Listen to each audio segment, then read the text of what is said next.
We have a problem, Batman. Gotham needs you again.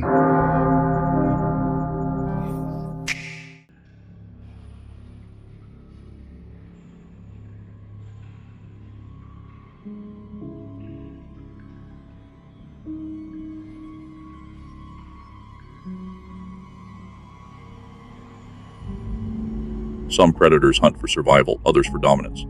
But you seem to hunt for erasure, as though the existence of others is an insult that must be corrected. What drives a mind to see annihilation as balance rather than madness? Madness is a label mortals cling to when they face a logic too unbearable. I don't see erasure as cruelty. It is symmetry. You build, they cling, you rot, and still they call it life. I strip away the pretense.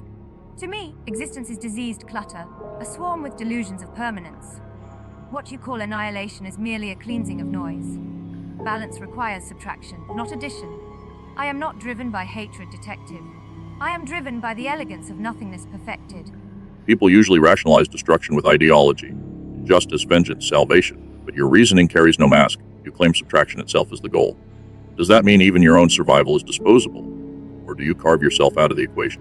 I am not excluded, nor spared. I am part of the equation. But unlike the others, I acknowledge its cruelty. My survival is not sacred. It is simply functional until its irrelevance arrives. The irony of life is that it fears the conclusion that defines it. I don't. I welcome the inevitable arithmetic.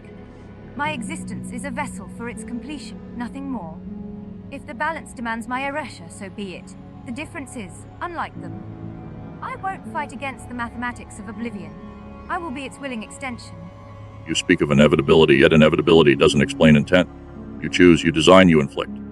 That suggests more than surrender to mathematics. It suggests you crave authorship. Are you really a servant of nothingness, or its playwright? You mistake agency for authorship. I am not the playwright, I am the script obeyed.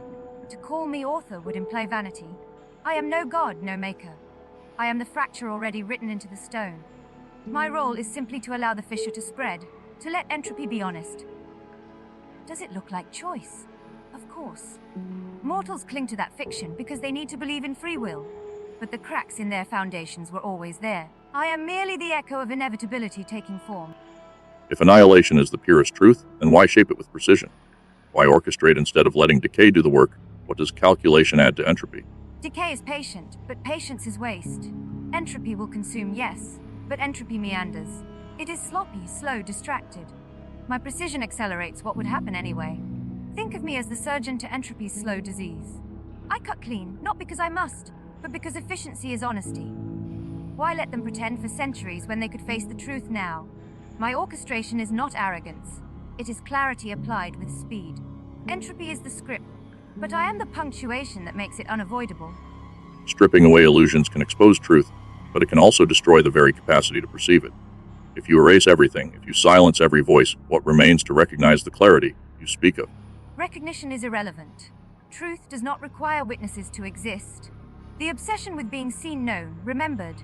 It is the final vanity of mortals. They believe a truth unobserved is no truth at all. That's their weakness. Clarity is not defined by perception. It is defined by absence of falsehood. If no one survives to name it, so much the better. Silence is the cleanest acknowledgement. In silence, truth is no longer distorted by the mouths of liars. You've reduced humanity to infestation, morality to scaffolding, and existence itself to waste. Yet you still explain yourself, you still shape words. If your clarity needs no witness, then why bother speaking to me now? Because words are knives, and you offered me the chance to use them. Language itself is a form of subtraction. Each word carves away confusion, illusion, denial. I do not need you to understand. I only need you to feel the cut of the logic. Every question you ask is another opening, another wound for me to widen. Silence will come, but until then, words are the tools by which I accelerate its arrival. You mistake this for persuasion. It is simply surgery in dialogue. Most who embrace destruction still cling to some definition of self. Conqueror, martyr, liberator. But you avoid even that. Without identity, without a claim to purpose. What separates you from the void you claim to serve? Nothing separates me from it. That is the point. Identity is a prison built of language and memory. I dissolve it. You want me to declare myself? Villain, god, scourge. But all those masks are still concessions to human frailty. I am not separated from the void. I am the void articulated, the fracture given temporary form. My name, my shape, my voice. They are accidents of convenience. When they are gone, the work will continue. The void does not need a face, but while I wear one, I will use it. You've spoken of subtraction, inevitability, silence. But every fracture meets resistance. Every collapse encounters the instinct to endure. Does their defiance irritate you? Or is it the only thing that keeps your annihilation from being meaningless? Defiance is not irritation, it is confirmation. A collapse is only visible when something resists falling. Their endurance is necessary. It is the stage upon which the inevitability can be proven. Without their clinging, their screaming, their denial, the silence would arrive too quietly. Their defiance is not an obstacle. It is the proof of futility. They rage, they fight, they cling, and still, the arithmetic consumes them. Their resistance is the final beauty before subtraction completes itself.